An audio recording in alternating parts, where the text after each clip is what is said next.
प्रिय छात्र और छात्राओं, फिर से मैं एक बार 10वीं क्लास की केमिस्ट्री में आया हूँ।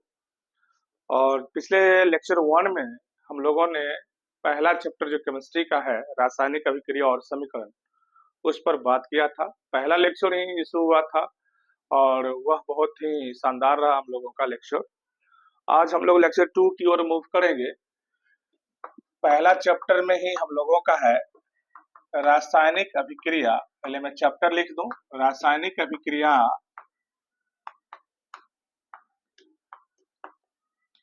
और रासायनिक समीकरण।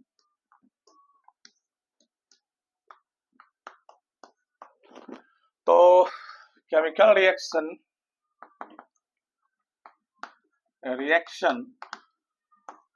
एंड केमिकल इक्वेशन,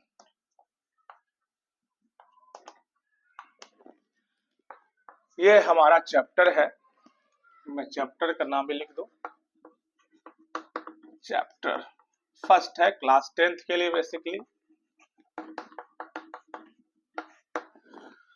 तो आज के इस टॉपिक में क्या क्या बात होने वाली है, ये तो पूरा चैप्टर हो गया। इस चैप्टर में हम लोगों ने लेक्चर 1 देखा था। आज है लेक्चर 2। लेक्चर 2 चल रहा है आज। इस लेक्चर 2 में आज हम लोग देखने वाले हैं वियोजन अभिक्रिया के प्रकार। वियोजन अभिक्रिया के प्रकार। लेक्चर 1 में हम लोगों ने बात किया था कि वियोजन अभिक्रिया एक रासायनिक अभिक्रिया है जिसमें बड़े बड़े अणु टूटकर छोटे छोटे अणु में बदल जाते हैं और इन अणुओं के गुण पूर्व के लिए गए पदार्थ के गुण से सर्वथा भिन्न होते हैं। वियोजन अभिक्रिया कई तरह के हो सकते हैं। सबसे पहले मैं आपको बात कर दूं किस तरह के हो सकते हैं वियोजन अभिक्रिया। अगर ताप के द्वारा संपन्न होता है तो तापीय वियोजन अभिक्रिया हो सकती है। तापीय वियोजन अभिक्रिया हो सकती है। अगर विद्युत धारा के द्वारा कंप्लीट होने के कारण हम अगला जो वर्गीकरण करेंगे वो होगा विद्युतीय वियोजन। कुछ किताबों ने इसे विद्युतीय अपघटन अभिक्रिया भी कहा है। विद्युतीय अपघटन अभिक्रिया भी कहा है। और ये किसके द्वारा कंप्लीट होगा, तो मैं इसकी बात कर लूं, ताप के द्वारा संपन्न होता है।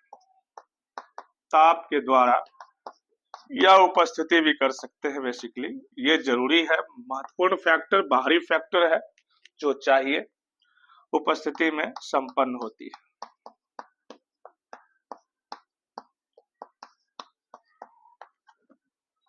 हम लोग तीसरा जो आज प्रकार देखेंगे इसमें, वो तीसरा प्रकार क्या है, ताप के द्वारा, विद्युत के द्वारा। और तीसरा महत्वपूर्ण प्रकार होता है प्रकाश के द्वारा।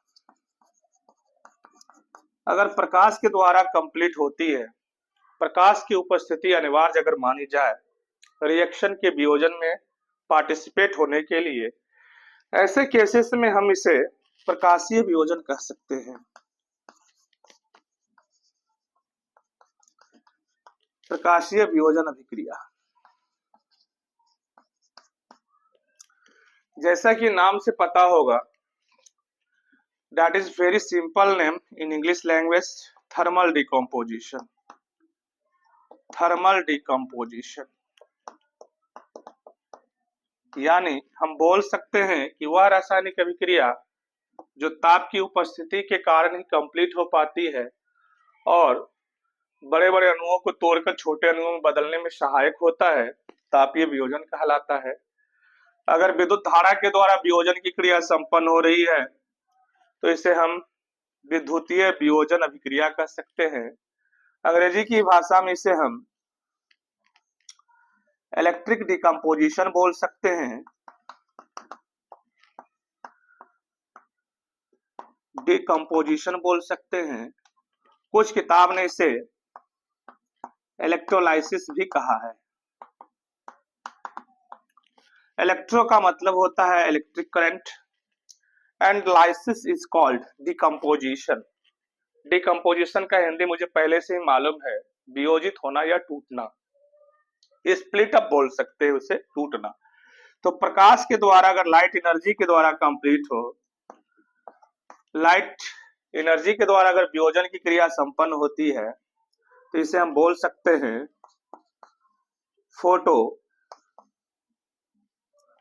फोटो केमिकल भी बोल सकते हैं या फोटो डिकम्पोजिशन भी बोल सकते हैं। डिकम्पोजिशन रिएक्शन, शॉर्ट में इसका एक और नाम हम लोग लिख सकते हैं फोटो डिकम्पोजिशन को, क्योंकि यह एक केमिकल रिएक्शन है, इसे हम फोटो केमिकल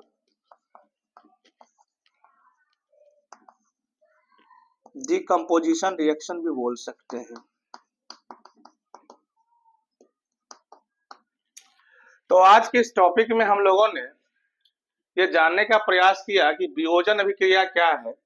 मैं इस पर भी एक बार बात कर लूं पुनः, क्योंकि हम लोग लेक्चर 1 में थोड़ा बहुत पढ़े थे, उसको भी आज फिर से रिमाइंड करके फिर हम इसकी व्याख्या में आ रहे हैं। तो वियोजन अभिक्रिया क्या है? तो वियोजन अभिक्रिया जो होती है, हमें यह ध्यान रखना होगा कि बड़ा अणु टूटकर छोटा अणु बनाएगा। जैसे मैंने एक रिएक्शन यूज किया था उस दिन, इसको मैंने टेम्परेचर अलाउ किया था और वह टूट कर क्या दे रहा है, CaO प्लस CO2। आप देख सकते हैं इस रिएक्शन में देख सकते हैं हम लोग कि वियोजन अभिक्रिया में किसके द्वारा ये कंप्लीट हो रहा है, तो टेम्परेचर के द्वारा कंप्लीट हो रहा है, that is temperature symbol, heating का काम हो रहा है। यहाँ हमें उष्मा की जरूरत भी पड़ती है, तो इसको तोड़ने के लिए यहाँ बड़ा अणु है, टूटकर छोटा छोटा अणु में बन गया है, इसे तोड़ने के लिए टेम्परेचर की अनिवार्यता है, अतः यह तापीय वियोजन अभिक्रिया कहलाती है। दूसरा टर्म आता है विद्युत धारा का पद। हम लोग सबको जानते हैं वाटर मॉलिक्यूल को अगर हम लोग विद्युत धारा दे दें सेटअप सिस्टम के अंदर, तो यह आसानी पूर्वक हमें 2s2 और O2 में टूट जाता है। क्योंकि इसमें विद्युत धारा के द्वारा ये क्रिया संपन्न हो रही है, ये बड़ा अणु टूटकर छोटा अणु में बदल रहा है, अतः यह विद्युतीय वियोजन अभिक्रिया कहलाती है या विद्युतीय अपघटन अभिक्रिया कहलाती है। अब प्रकाश के द्वारा एक रिएक्शन को हम लोग समझ लें।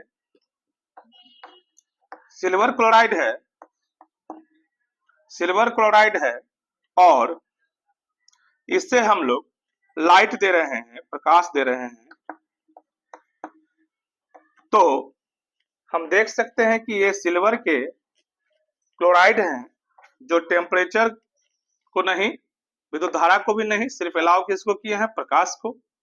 प्रकाश की उपस्थिति में ही ये टूटते हैं और बना लेते हैं 2Ag प्लस Cl2। तो बड़ा अणु टूटकर छोटे छोटे अवयव में बदल जाते हैं। क्योंकि ये प्रकाश के द्वारा कंप्लीट होती है, अतः यह कैसी अभिक्रिया हो जाएगी, प्रकाशीय वियोजन अभिक्रिया हो जाएगी। इसे हम बोल सकते हैं दैट इज कॉल्ड प्रकाशीय वियोजन अभिक्रिया। तो आज के इस रिएक्शन में हम लोगों ने तीनों का एग्जाम्पल देखा।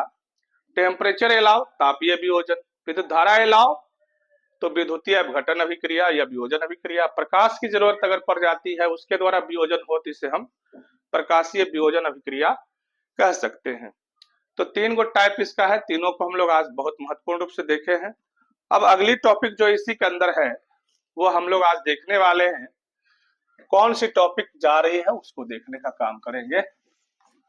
तो आज के इस टॉपिक में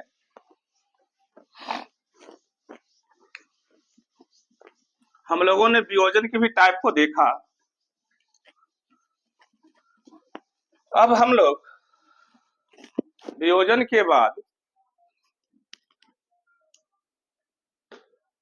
तीसरी जो रिएक्शन, महत्वपूर्ण रिएक्शन है, वह रिएक्शन है विस्थापन अभिक्रिया। विस्थापन अभिक्रिया कहीं कहीं किताब ने से एकल विस्थापन अभिक्रिया भी लिखा है, यानी दोनों अलग अलग नहीं, एक ही चीज है। इसे भी जानना बहुत ज्यादा जरूरी है, दैट इज डिस्प्लेसमेंट रिएक्शन।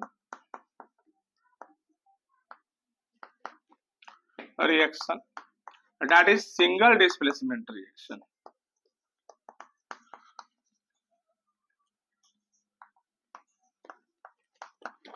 तो आज हम लोग का लेक्चर 2 में नया एक टॉपिक स्टार्ट हो गया है। मैंने वियोजन तो पिछले सेशन में भी पढ़ा था, फिर उसको रिमाइंड करके उसके टाइप को जाना। अब आज जो टॉपिक हम लोग जानने वाले हैं वह विस्थापन अभिक्रिया क्या है, उस पर बात करने वाले हैं। तो विस्थापन में क्या होता है? हटाकर बैठ जाना। सिंपली ये ध्यान रखेंगे, विस्थापन का मतलब होता है हटाकर पुनः उसी स्थान पर सेटल हो जाना या बैठ जाना। यह महत्वपूर्ण बात याद रखने की जरूरत है, और यह किस प्रकार संपन्न होगी इसको देखने का काम करेंगे। परिभाषा बहुत आसान है, हम लोग देख लेते हैं। जैसे x y प्लस z, यहां हम देखते हैं यदि y और z, अगर z की क्रियाशीलता अधिक है, क्या चीज अधिक है? क्रियाशीलता। बहुत किताब इसे सक्रियता भी लिखता है, यानी रिएक्टिविटी बोल सकते हैं या एक्टिविटी बोल सकते हैं। तो यह ध्यान रखने की जरूरत है, अगर z की क्रियाशीलता y से ज्यादा है तो y को z जो है हटने के लिए मजबूर कर देगा, यानी z जो है y को हटा देगा और इसकी जगह पर आकर बैठ जाएगा। तो सिंपल सा प्रोसेस, x बगल में है किसके करीब में? y के करीब में। z की क्रियाशीलता ज्यादा है तो z इसको हटाएगा, कमजोर है, यानी y को हटा देता है और इसके जगह पर ही आकर बैठ गया। पहले ये जगह y का था, किसका जगह हो गया? z का जगह हो गया। तो प्रिय छात्र छात्राओं, ये ध्यान रखना है कि अधिक क्रियाशील तत्व जो है कम क्रियाशील तत्व को उसके यौगिक से, ये यौगिक है, वहां से हटाकर पुनः उसी स्थान को धारण कर ले, तो ऐसी अभिक्रिया विस्थापन अभिक्रिया कहलाती है। इसका हम उदाहरण भी देख सकते हैं, फिर हम डिफिनीशन फाइंड आउट कर लेंगे। उदाहरण देख लेते हैं, जिंक और कॉपर सल्फेट। यानी जब कॉपर सल्फेट के घोल में जिंक डालते हैं तो क्या होता है? तो जिंक और कॉपर में जो क्रियाशीलता होती है वह हम लोगों को ध्यान देखने की जरूरत है कि जिंक और कॉपर में किसकी क्रियाशीलता ज्यादा है। तो यहाँ ध्यान देने की जरूरत है कि जिंक की क्रियाशीलता हमेशा कॉपर से क्या होती है? ज्यादा होती है। तो जिंक की क्रियाशीलता कॉपर से क्या है? ज्यादा है। तो जिंक क्या करेगा? इसको हटा देगा और इसके जगह पर आकर सेटल हो जाएगा, बैठ जाएगा। तो यहाँ पर कॉपर बेचारा अलग हो जाता है और यहाँ जिंक आके बैठ जाता है, ZnSO4 का घोल बन जाता है और कॉपर यहाँ से पृथक हो जाता है। यानी हम एक चीज और जानते हैं, जो कमजोर अवयव होता है वह पृथक हो जाता है अपने यौगिक से। इस प्रकार हम बोल सकते हैं कि विस्थापन क्या है? तो बोल सकते हैं वह रासायनिक अभिक्रिया जिसमें अधिक क्रियाशील तत्व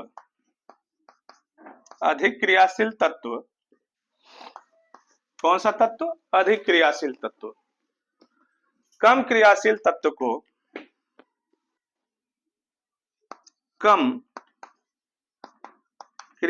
तत्व को उसके घोल से हटाकर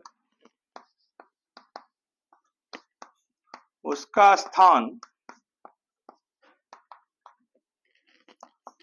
ग्रहण कर लेता है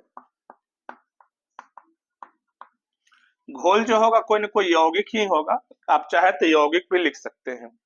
उसका स्थान ग्रहण कर लेता है विस्थापन अभिक्रिया कहलाती है। हम लोग यहाँ देख लेते हैं कि अधिक क्रियाशील कम क्रियाशील को हटाने में सक्षम है क्योंकि उसकी क्रियाशीलता ज्यादा है। एक बात और जानते हैं कि यह विस्थापन कितनी बार हुआ है। हम लोग सब कोई देख रहे हैं, जिंक ने एक ही बार कॉपर को हटाया है, यानी यह एक ही बार संपन्न होती है। चूंकि यह एक ही पद में संपन्न होती है, इसीलिए इसका नाम एकल विस्थापन अभिक्रिया भी कहा गया है। चूंकि इसमें विस्थापन की क्रिया एक ही बार संपन्न होती है,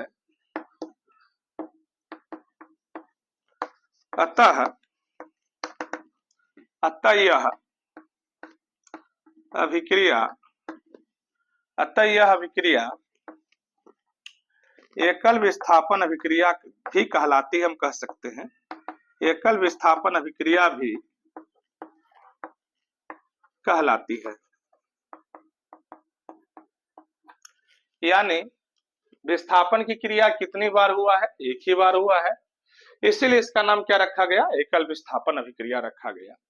अगर विस्थापन की क्रिया 2 बार कंप्लीट होती है, विस्थापन की क्रिया अगर 2 बार कंप्लीट होती है तो इसे हम लोग द्विविस्थापन अभिक्रिया भी कह सकते हैं। तो द्विविस्थापन की अभिक्रिया में हमेशा एक पद याद रखिएगा, उसे हम लोग कहीं कहीं अवक्षेपण अभिक्रिया भी कहते हैं, क्योंकि मैक्सिमम रिएक्शन में अवक्षेप का निर्माण हो ही जाता है, इसीलिए द्विविस्थापन अभिक्रिया को अवक्षेपण अभिक्रिया भी कहते हैं। तो बेसिकली एग्जाम्पल में ये ध्यान रखेंगे कि अवक्षेपण अभिक्रिया का उदाहरण और द्विविस्थापन अभिक्रिया का उदाहरण दोनों एक ही है। तो ध्यान रखने की जरूरत है, रिएक्शन एक है लेकिन हम लोग प्रक्रिया के आधार पर अगर समझाएंगे तो दोनों दो चीज हो जाती है। एक में अवक्षेप अगर बना तो अवक्षेपण अभिक्रिया और द्विविस्थापन अभिक्रिया दोनों साथ हो जाती है। अब देखते हैं जरा सा आगे की ओर, पहले इसका स्क्रीनशॉट रख लें आप लोग। ठीक, अब हम लोग एक और टॉपिक यहीं पर बात कर लें। अगर मेरे पास विस्थापन के अंदर ही जा रहे हैं, अगर विस्थापन की क्रिया 2 बार संपन्न होती है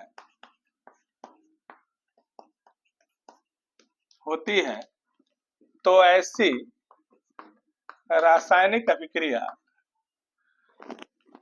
द्विविस्थापन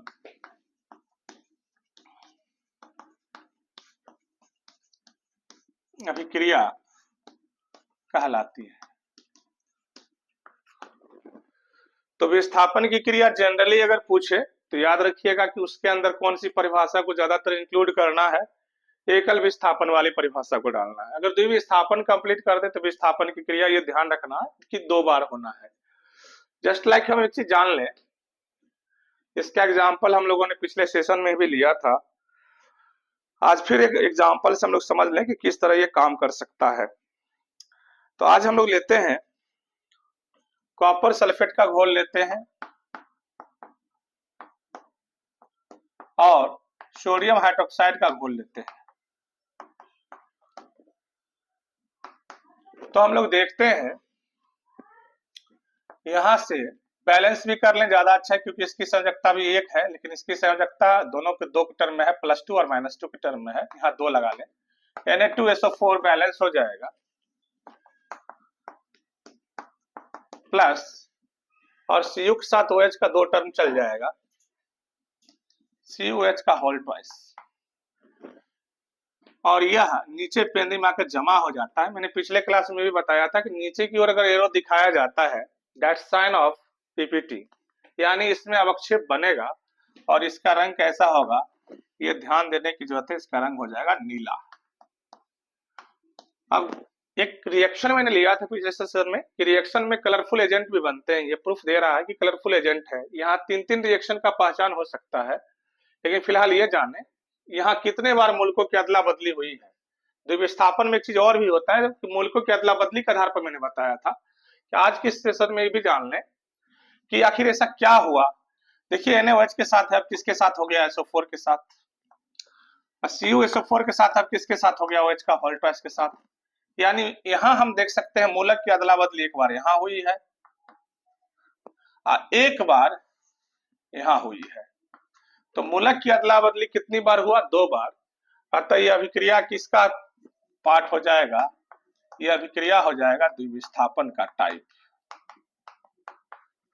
हम लोगों को ध्यान रखने की जरूरत है कि द्विविस्थापन अभिक्रिया में 2 बार विस्थापन होता है, एक बार यहां हुआ, एक बार यहां हुआ। इसीलिए यह द्विविस्थापन अभिक्रिया है। अगर एक ही बार विस्थापन हो तो इसे हम एकल विस्थापन अभिक्रिया कह सकते हैं। हम लोग एकल विस्थापन अभिक्रिया के कुछ और उदाहरण लेंगे जिसे हम विस्थापन अभिक्रिया भी कहते हैं, उसे भी मैं बताने का काम कर रहा हूं। फिलहाल इसका स्क्रीनशॉट रख लें।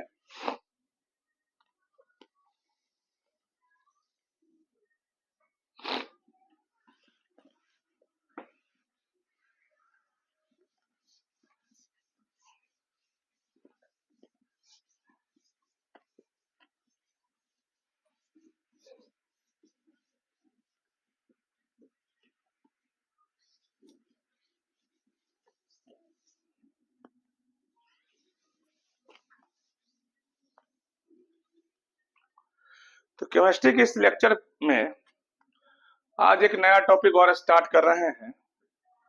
उसी में पहले रिएक्शन को पार्ट ले लेते हैं हम लोग। रिएक्शन का पद यह था, अगर Mg और H2SO4 के बीच रिएक्शन हो तो क्या होगा। तो यहां ध्यान रखना है कि मैग्नीशियम और हाइड्रोजन ज्यादा क्रियाशील कौन है। मेरे पास 2 तत्व हैं, मैग्नीशियम के भी तत्व हैं और हाइड्रोजन के भी तत्व हैं। दोनों में ज्यादा क्रियाशील कौन?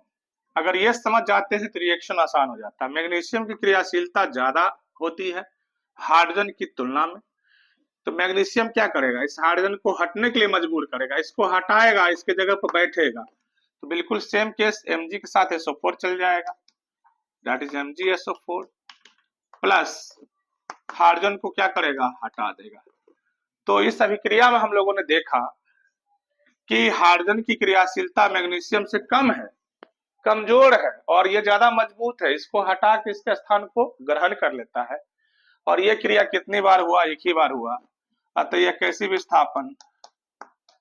एकल विस्थापन अभिक्रिया। अब हम एक रिएक्शन ऐसा लेते हैं जिसमें से आयोडीन की क्रियाशीलता को बाय नेचर हम लोग यूज करेंगे। जिस तरह हम यहां देख लें, पोटासियम आयोडाइड पर क्लोरीन की रिएक्शन हम इशू करते हैं। अब कंटिन्यूअसली पोटासियम आयोडाइड, इसका नाम है पोटासियम आयोडाइड,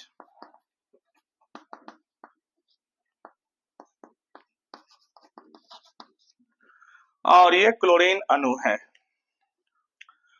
अब हम देखते हैं कि यहाँ Cl है, आयोडीन और क्लोरीन में किसकी क्रियाशीलता ज्यादा है? तो क्लोरीन की क्रियाशीलता आयोडीन की क्रियाशीलता से हमेशा ज्यादा होती है। तो क्लोरीन की क्रियाशीलता अधिक है तो क्लोरीन आयोडीन को हटाकर उसके स्थान पर सब्स्टिट्यूट हो जाएगा, बैठ जाएगा। तो मैं बैलेंस कर लेता हूं। क्लोरीन मेरे पास 2 है तो इसके साथ फॉर्मूला जो बनेगा पोटासियम क्लोराइड बनेगा K+1 - 1, that is simple formula creation. अब हम लोग यहां से देखते हैं कि Cl मेरे पास 2 है, दैट इज 2, पोटासियम भी मेरे पास 2 है, आयोडीन यहां से हम निकाल सकते हैं। तो इस रिएक्शन में हम लोग देखते हैं आयोडीन को हटाकर क्लोरीन ने उसका स्थान ग्रहण कर लिया। अतः यह भी कैसी अभिक्रिया? एकल विस्थापन। तो आज इस रिएक्शन में हम लोगों ने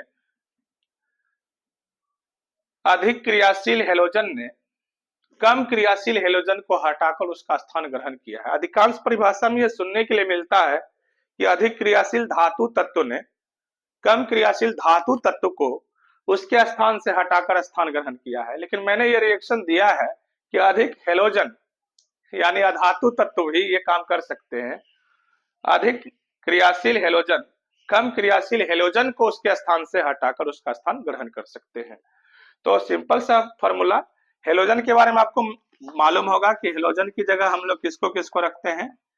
हेलोजन अणु में हम लोग इन अणुओं को शामिल किया गया है। हेलोजन अणु को सिंपली H2 अणु कहा जाता है और इसमें हम लोग रखते हैं F2, I2, Cl2 और Br2। ये सारे के सारे हेलोजन अणु हैं, इसको सिंपली ध्यान रखने की जरूरत है। तो आज इस टॉपिक में एकल विस्थापन अभिक्रिया को काफी डीपली मोड में हम लोगों ने स्टडी किया। इसके बाद हम लोग अगला टॉपिक स्टडी करने के लिए तैयार हैं, वो अभिक्रिया है द्विविस्थापन। तो हम लोगों ने देख भी लिया। आज दूसरा टॉपिक हम लोगों का जो चलने वाला है, इसके आगे की रिएक्शन, द्विविस्थापन भी हम लोगों ने पढ़ा, रेडॉक्स रिएक्शन। रेडॉक्स रिएक्शन जैसा कि नाम से पता है, रेड जोड़ ox, that is reduction, that is oxidation. और रिडक्शन का दो नाम होता है, मैंने पिछले सेशन में भी बात किया था। रिडक्शन का दो नाम कौन कौन सा है? इसे हम अवकरण भी बोल सकते हैं या अपचयन भी बोल सकते हैं। एनसीईआरटी की बुक ज्यादातर इसी नाम को इशू करता है, मुद्दा में लाता है, और यह है ऑक्सीकरण। इससे हम लोग दूसरा नाम जो है वह उपचयन भी बोल सकते हैं। तो रेडॉक्स रिएक्शन क्या है? अगर यह डिफिनीशन हो तो सीधा सीधे हम कह सकते हैं रेडॉक्स रिएक्शन क्या है। तो वह रासायनिक अभिक्रिया जिसमें रिडक्शन और ऑक्सीडेशन दोनों एक साथ कंप्लीट होती है, संपन्न होती है, that is called redox reaction. यानी हम इसका डिफिनीशन लिख दें, वह रासायनिक अभिक्रिया जिसमें ऑक्सीडेशन एंड रिडक्शन यानी ऑक्सीकरण और अवकरण दोनों साथ साथ संपन्न होती है, रेडॉक्स रिएक्शन कहलाती है। तो रेडॉक्स रिएक्शन में दो रिएक्शन शामिल हैं। First reaction oxidation, second reaction reduction. तो मैं एक एग्जांपल लूंगा जिसमें हम ये बता पाएंगे कंप्लीटली कहाँ ऑक्सीडेशन हो रहा है और कहाँ रिडक्शन हो रहा है। तो अपने आप में ये टॉपिक जो है 10th क्लास से भी ज्यादा इंपॉर्टेंट 12th क्लास में है, लेकिन बेसिक जानकारी के लिए 10th क्लास काफी है और नॉर्मल एजुकेशन के लिए 10th में बहुत सारी बातें दी गई है जिससे हम लोगों को समझना बहुत ज्यादा जरूरी है। तो आज इस टॉपिक में हम लोगों को ये देखना है कि रेडॉक्स रिएक्शन में एक सिंपल सा एग्जांपल लेना है कि क्या होता है। तो हम लोग इसको देखने वाले हैं। एक एग्जांपल ले रहा हूं मैं, जिंक ऑक्साइड है और मेरे पास कार्बन है। यह अभिक्रिया आगे की ओर जब बढ़ती है तो Zn और CO का निर्माण होता है। इस रिएक्शन को अच्छे से देखेंगे तो हम लोगों को बहुत सारी चीजें क्लियर हो जाएगी। यहाँ देखिए जिंक ऑक्साइड के साथ क्या हो रहा है। जिंक के साथ ऑक्सीजन है जबकि यहाँ ऑक्सीजन नहीं है। तो यहाँ से यहाँ तक में हम लोग देखते हैं ऑक्सीजन का वियोग हुआ है, ऑक्सीजन रिमूव किया है, ऑक्सीजन हट गया है। तो यहाँ से ऑक्सीजन का हटना यह अभिक्रिया बता रहा है, यह ऑक्सीजन का वियोग हो रहा है। तो यह कैसी अभिक्रिया है? तो यह अभिक्रिया हो जाएगा रिडक्शन। ऑक्सीजन हट रहा है, यहाँ पहले था जिंक ऑक्साइड में था, अब जिंक है तो ऑक्सीजन कहाँ गया? ऑक्सीजन हट गया। इन दिस केस ऑक्सीजन जब हटेगा तो यह अभिक्रिया रिडक्शन कहलाएगी। कार्बन के हाल को जरा देख लें। कार्बन के पास देखते हैं तो कार्बन के पास कोई ऑक्सीजन नहीं है, लेकिन यहाँ तो ऑक्सीजन है। ऐसी कंडीशन में कार्बन में क्या जुड़ रहा है? ऑक्सीजन जुड़ रहा है। तो ऑक्सीजन का क्या हो रहा है? योग। अगर ऑक्सीजन का योग होता है तो यह अभिक्रिया कहलाती है ऑक्सीडेशन। इसका यह मतलब हुआ इस रिएक्शन में रिडक्शन और ऑक्सीडेशन दोनों एक साथ कंप्लीट हो रही है, अतः यह एक रेडॉक्स रिएक्शन है। हम स्पष्ट यहाँ लिख सकते हैं, यह एक रेडॉक्स रिएक्शन है, क्योंकि इसमें ऑक्सीजन यहाँ से यहाँ तक आने में ऑक्सीजन का वियोग हुआ, यहाँ से यहाँ आने में ऑक्सीजन के परमाणु शामिल होते हैं, तो ऑक्सीजन संख्या बढ़ती है, ऑक्सीडेशन होगा, यहाँ ऑक्सीजन हट रहा है, रिडक्शन हो जाएगा। ऑक्सीजन की कमी रिडक्शन, ऑक्सीजन का शामिल होना वृद्धि होना ऑक्सीडेशन। तो प्रिय छात्र इसका स्क्रीनशॉट रख लें, फिर मैं आगे बढ़ूंगा।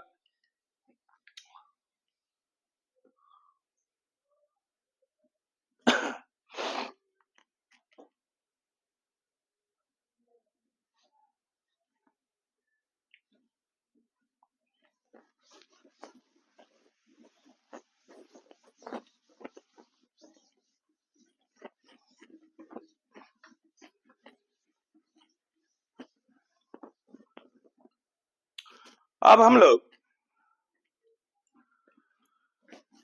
इलेक्ट्रॉनिक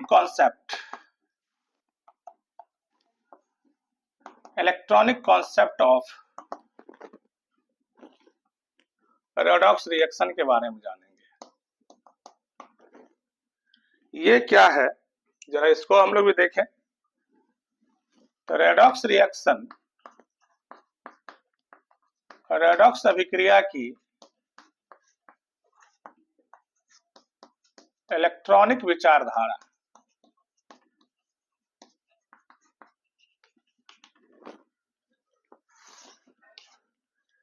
इसमें क्या होना है ये देखेंगे।